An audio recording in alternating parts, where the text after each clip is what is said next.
Hello students, welcome back in evolutionary पढ़ाई with Aarti.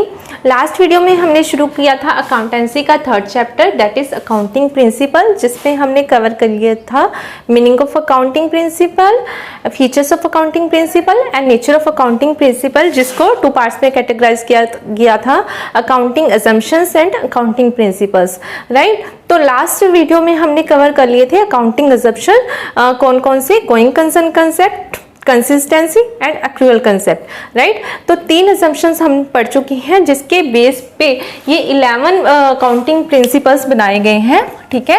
11 accounting principles बनाए गए हैं जिनको फॉलो करते हुए अकाउंटिंग की जाती है। तो स्टूडेंट्स आज जो है हम 6 प्रिंसिपल 1 बाय 1 डिस्कस करेंगे। तो let's start. Our first principle is accounting entity और बिजनेस एंटिटी प्रिंसिपल, राइट। तो students, according to this principle, business is considered to be separate and distinct from its owner, right? And all business transactions are recorded in the books of accounts from business point of view, not that of the owners, right? कि इस accounting principle के according business और owner दोनों को distinct, दोनों को separate, दोनों को अलग एंटिटी माना जाता है, राइट। बिजनेस एक अलग एंटिटी है और ओनर एक अलग एंटिटी है, राइट। और जो भी बिजनेस की ट्रांजैक्शंस हैं, सारी बिजनेस की जितनी भी ट्रांजैक्शंस होती हैं बिजनेस में, उनको बिजनेस के पॉइंट ऑफ व्यू से जो है अकाउंट्स में रिकॉर्ड किया जाता है, राइट। अगर ओनर से रिलेटेड कोई ट्रांजेक्शन्स है, ओनर की कोई हाउस होल्ड की कोई ट्रांजेक्शन्स है, तो उसके लिए जो ओनर है अपने अलग अकाउंट्स मेंटेन करेगा, अपनी अलग बुक्स बनाएगा। लेकिन बिजनेस से रिलेटेड कोई भी ट्रांजेक्शन्स है उसको बिजनेस के पॉइंट ऑफ व्यू से ही नोट किया जाता है, राइट। तो फॉर एग्जाम्पल रामलाल है, एक पर्सन है रामलाल, ठीक है। इसने अपना बिजनेस स्टार्ट किया और इसने बिजनेस में कितने 50,000 रुपीज कैपिटल लगाया, ठीक है। इसने 50,000 बिजनेस में इन्वेस्ट किए कैपिटल, राइट। तो कैपिटल क्या है? Capital is the amount invested by the owner in his business, कि वो पैसा जो बिजनेस ओनर अपने बिजनेस में लगाता है, दैट इज कॉल्ड कैपिटल। अब क्या है, बिजनेस एंटिटी कंसेप्ट के अकॉर्डिंग, प्रिंसिपल के अकॉर्डिंग, जो ये 50,000 है बिजनेस के पॉइंट ऑफ व्यू से क्या है? लायबिलिटी, ठीक है। बिजनेस के पॉइंट ऑफ व्यू से क्या है? लायबिलिटी, क्योंकि बिजनेस और ओनर दोनों को अलग अलग ट्रीट किया जाता है, इसलिए जो ओनर ने 50,000 बिजनेस में लगाया है, बिजनेस के पॉइंट ऑफ व्यू से क्या है? बिजनेस की लायबिलिटी है जो बिजनेस को पे करना है ओनर को, ठीक है। और ओनर जो है बिजनेस के लिए क्या है? Creditor, right. तो आई होप आपको ये प्रिंसिपल समझ आया होगा। जब हम अकाउंटिंग करते हैं तो इस प्रिंसिपल को फॉलो करते हुए अकाउंटिंग की जाती है कि बिजनेस और ओनर दोनों ही अलग अलग एंटिटी हैं, right. Next one is money measurement principle. तो according to this principle only those transactions and events which can be measured in terms of money are recorded in the books of accounts, right. On the other hand those transactions or events which cannot be measured in terms of money are not recorded in the books of accounts, ठीक है। कि नाम से ही पता चल रहा है मनी मेजरमेंट प्रिंसिपल, कि सिर्फ वो ट्रांजेक्शंस और वो इवेंट्स जिनको मनी वैल्यू में मेजर किया जा सकता है, उन्हीं को हम अपने बुक्स ऑफ अकाउंट्स में रिकॉर्ड करते हैं। और दूसरी तरफ वो ट्रांजेक्शंस जिनको मनी वैल्यू में कन्वर्ट नहीं किया जा सकता, मेजर नहीं किया जा सकता, उनको हम अपने बुक्स ऑफ अकाउंट्स में रिकॉर्ड नहीं करेंगे, राइट। फॉर एग्जाम्पल कि बिजनेस में, किसी ऑर्गेनाइजेशन में, बिजनेस में मैनेजर और एम्प्लॉयज के बीच में कन्फ्लिक्ट हो जाता है, ठीक है। तो इस कन्फ्लिक्ट का इफेक्ट तो पड़ता है बिजनेस में, है ना। इसका बैड इफेक्ट पड़ता है बिजनेस में। हो सकता है कि प्रोडक्शन रुक जाए, ठीक है, एम्प्लॉयज स्ट्राइक कर दें, प्रोडक्शन रुक जाए। तो ये जो ट्रांजेक्शन है, ये जो इवेंट है, बेशक रिलेटेड तो बिजनेस है ना, बिजनेस से रिलेट कर रही है, लेकिन इस इवेंट को हम मनी वैल्यू में मेजर नहीं कर सकते। सो इसीलिए इस इवेंट्स को हम अपने बुक्स ऑफ अकाउंट्स में रिकॉर्ड नहीं करेंगे। मीन्स वो ट्रांजेक्शंस जिनको सिर्फ मनी वैल्यू में कन्वर्ट किया जा सकता है, मेजर किया जा सकता है, उन्हीं को हम अपने बुक्स ऑफ अकाउंट्स में मेंटेन करेंगे, रिकॉर्ड करेंगे, राइट। आई होप क्लियर होगा। Now accounting period principle. तो students as per going concern concept जो हमने अपने लास्ट वीडियो में किया था कि as per going concern concept it is assume that business will continue for foreseeable period of time and there is no intention to close the business and to scale down its operation, है ना, कि हम business going concern concept के according ये मान के चलते हैं कि जो बिजनेस है हमारा लॉन्ग टाइम तक रन करेगा, राइट। तो students according to accounting period principle the life of the enterprise is broken into smaller periods so that the performance of business can be measured at regular interval। ठीक है, कि accounting period principal के according जो हम business की enterprise का जो life है उसको हम स्मॉलर पीरियड में डिवाइड कर देते हैं। फॉर एग्जाम्पल हम कह रहे हैं ना कि हमारा बिजनेस क्या है, लंबे समय तक चलेगा। तो लंबे समय का मतलब हम मान लेते हैं कि हमारा बिजनेस जो है 100 साल का है, ठीक है, 100 साल तक चलेगा। तो अब ये जो लाइफ का जो एंटरप्राइज का बिजनेस का जो ये लाइफ पीरियड है 100 साल, ठीक है, इसको क्या किया जाएगा, छोटे छोटे पीरियड्स में, स्मॉलर पीरियड्स में क्या किया जाता है, तोड़ लिया जाता है, इनको स्मॉलर पीरियड में इनको डिवाइड कर लिया जाता है। ठीक है, वो स्मॉलर पीरियड क्या होता है, जनरली 1 ईयर का। ठीक है, जो हमारा क्या होता है अकाउंटिंग पीरियड, और जो स्टार्ट होता है हमेशा 1 अप्रैल से लेके और ख़त्म होता है 31 मार्च को।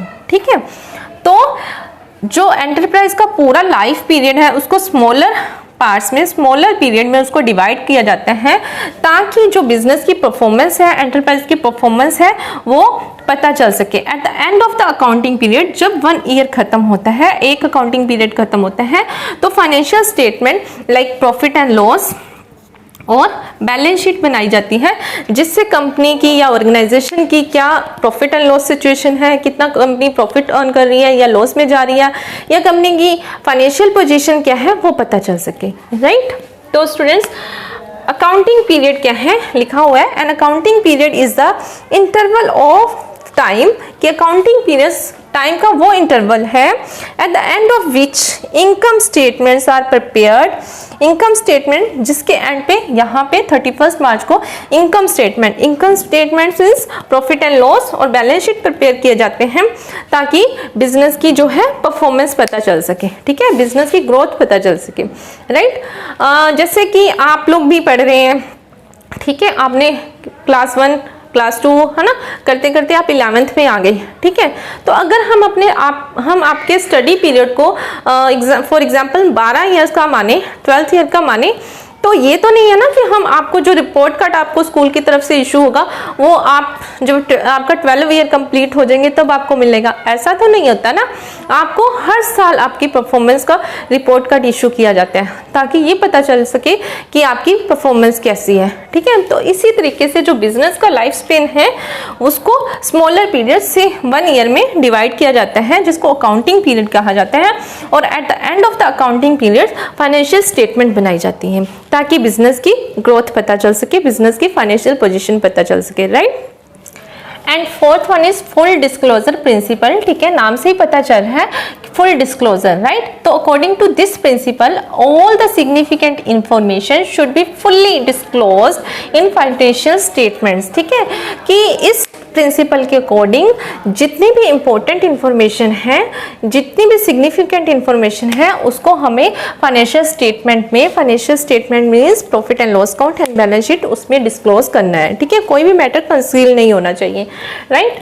तो students an item should be recorded or not, an item should be disclosed or not depends upon the materiality of the information। ठीक है, कि कोई आइटम, कोई इंफॉर्मेशन हम डिस्क्लोज करें या ना करें ये डिपेंड करता है इंफॉर्मेशन की मटेरियलिटी पे। ठीक है, मटेरियलिटी मीन्स इंपॉर्टेंस। ठीक है, तो स्टूडेंट्स इसी प्रिंसिपल को देखते हुए, फॉलो करते हुए कंपनी एक्ट में एक प्रॉफिट एंड लॉस और बैलेंस शीट का पूरा फॉर्मेट दिया है, जिसको बेस लेके, जिसको देखते हुए अकाउंटिंग की जाती है, profit and loss and balance sheet बनाई जाती है ताकि कोई भी आइटम छूटे ना, कोई भी ट्रांजेक्शन छूटे ना। ठीक है, तो for example reasons for low turnover should be disclosed, right. कि अगर किसी साल टर्नओवर कम जाती है, कम टर्नओवर है, तो उसके पीछे क्या रीजन है ये हमें डिस्क्लोज करने हैं अपने फाइनेंशियल स्टेटमेंट पे, right. And contingent liability should be shown as footnote to balance sheet. ठीक है, कंटीजेंट लायबिलिटी क्या होती है, जिसके चांसेस इन फ्यूचर अराइज होने के हैं भी और नहीं भी, मतलब कभी भी अराइज हो सकती है कंटीजेंट लायबिलिटी। ठीक है, तो अगर हमें लगता है कि फ्यूचर में कोई कंटीजेंट लायबिलिटी अराइज होने वाली है, हो सकती है, तो हमें उसको बैलेंस शीट की फुटनोट में मेंशन करना चाहिए। ठीक है, इस प्रिंसिपल के अकॉर्डिंग। तो आई होप क्लियर होगा। And fifth one is materiality. तो this principle refers to the relative importance of an item और इवेंट। ठीक है, ये जो प्रिंसिपल है किसी इवेंट और किसी आइटम की रिलेटिव इंपॉर्टेंस को बताता है।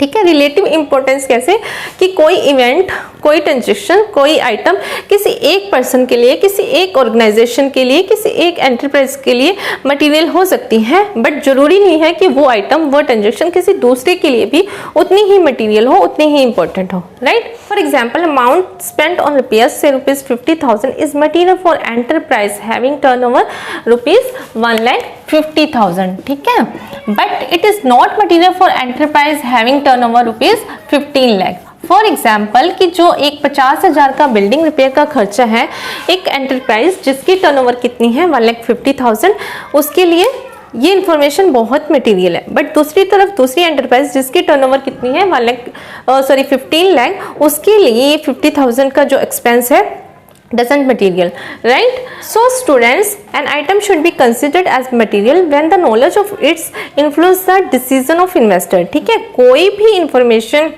मटेरियल तब मानी जाएगी जब उसकी डिस्क्लोजर, जब उसकी नॉलेज इन्वेस्टर के डिसीजन को इन्फ्लुएंस करती है, चेंज करती है। ठीक है, तो मीन्स इस प्रिंसिपल के अकॉर्डिंग जो भी मटेरियल इंफॉर्मेशन है वो हमें डिस्क्लोज करनी चाहिए। राइट, एंड प्रूडेंस और कंजर्वेटिज्म प्रिंसिपल।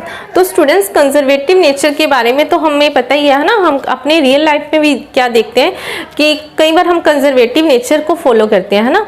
तो इसी तरीके से हमें अकाउंटिंग में भी कंजर्वेटिज्म प्रिंसिपल को फॉलो करना है। Do not anticipate a profit but provide for all possible losses. ठीक है, तो जैसे मैं क्यों कह रही थी कि हम कंजर्वेटिव नेचर को फॉलो करते हैं, कई बार क्या होता है जब हमें अपनी रियल लाइफ में लगता है कि हमें कोई फ्यूचर में कोई प्रॉफिट होने वाले हैं, ठीक है, जिनका 100% श्योर नहीं है, हो भी सकते हैं और नहीं भी हो सकते। जब कोई ऐसी सिचुएशन आती है, लगता है कि हो सकते हैं या नहीं हो सकते, तो हम कोई ढिंडोरा नहीं पीटते हैं। ठीक है, हम उस चीज़ को इतना डिस्क्लोज नहीं करते हैं। तो इसी तरीके से अकाउंटिंग में भी क्या है, कंजर्वेटिज्म प्रिंसिपल के according do not anticipate a profit but provide for all possible losses, कि अगर कोई एंटिसिपेट प्रॉफिट है, फ्यूचर में कोई प्रॉफिट हो सकते हैं, तो उसको आप डिस्क्लोज मत करो। पता नहीं होंगे कि नहीं होंगे, हो भी सकते हैं और नहीं भी, but provide for all possible losses. लेकिन अगर लगता है कि फ्यूचर में कोई एंटिसिपेटेड लॉसेस हैं, कोई लॉस हो सकते हैं, तो वो हम अपनी सेफ साइड लेके चलेंगे। उनको हमें अपने बुक्स ऑफ अकाउंट्स में जरूर रिकॉर्ड करना है, मेंशन करना है, और उसके लिए पहले से ही तैयारी करनी है, पहले से ही उस लॉस को कवर करने के लिए हमें तैयारी करनी है। तो जिसके लिए हम प्रोविजंस क्रिएट करते हैं। ठीक है, जब हम प्रैक्टिकल करेंगे तो समझ आएगा। तो in the other words, it takes into consideration all perspective losses, ठीक है, but not the perspective profit for. ठीक है, तो हम दूसरे शब्दों में कह सकते हैं कि अकाउंट्स में क्या करते हैं, अकाउंटिंग करते हुए जो भी पर्सपेक्टिव प्रॉफिट है उनको तो इग्नोर किया जाता है, लेकिन जो पर्सपेक्टिव लॉसेस है उनको मेंशन किया जाता है। ठीक है, और उसको कवर करने के लिए पहले से तैयारी भी की जाती है, प्रोविजंस क्रिएट किए जाते हैं। तो इसका बेस्ट एग्जांपल है doubtful debts. Doubtful debts means वो डेट्स जो हमें रिकवर होने में डाउट्स है, मतलब हमारी वो डेट्स जो रिकवर हो भी सकते हैं और नहीं भी हो सकते। ठीक है, अगर हो गई तो अच्छी बात है, लेकिन अगर नहीं रिकवर होते तो उसके लिए हम क्या क्रिएट करते हैं, प्रोविजंस। ठीक है, प्रोविजन फॉर डाउटफुल डेट्स, कि अगर फ्यूचर में ये डेट्स क्रिएट होते हैं तो उसके लिए हम प्रोविजंस बना के रखते हैं और वहां से उसको कवर अप किया जाता है। तो स्टूडेंट्स, आई होप आपको ये 6 के 6 प्रिंसिपल्स समझ आए होंगे, जिनको फॉलो करते हुए अकाउंटिंग की जाती है। तो जब हम प्रैक्टिकल करेंगे तो इन सभी प्रिंसिपल्स को फॉलो किया जाएगा। राइट, तो स्टूडेंट्स, मेरे साथ पढ़ने के लिए चैनल को सब्सक्राइब करें, लाइक करें और अपने फ्रेंड्स के साथ भी वीडियो शेयर करें, ताकि उनके लिए भी हेल्पफुल हो। मिलते हैं अपने नेक्स्ट वीडियो में, जिसमें कि हम अब जो 5 प्रिंसिपल बच गए हैं वो कवर करेंगे। Thank you.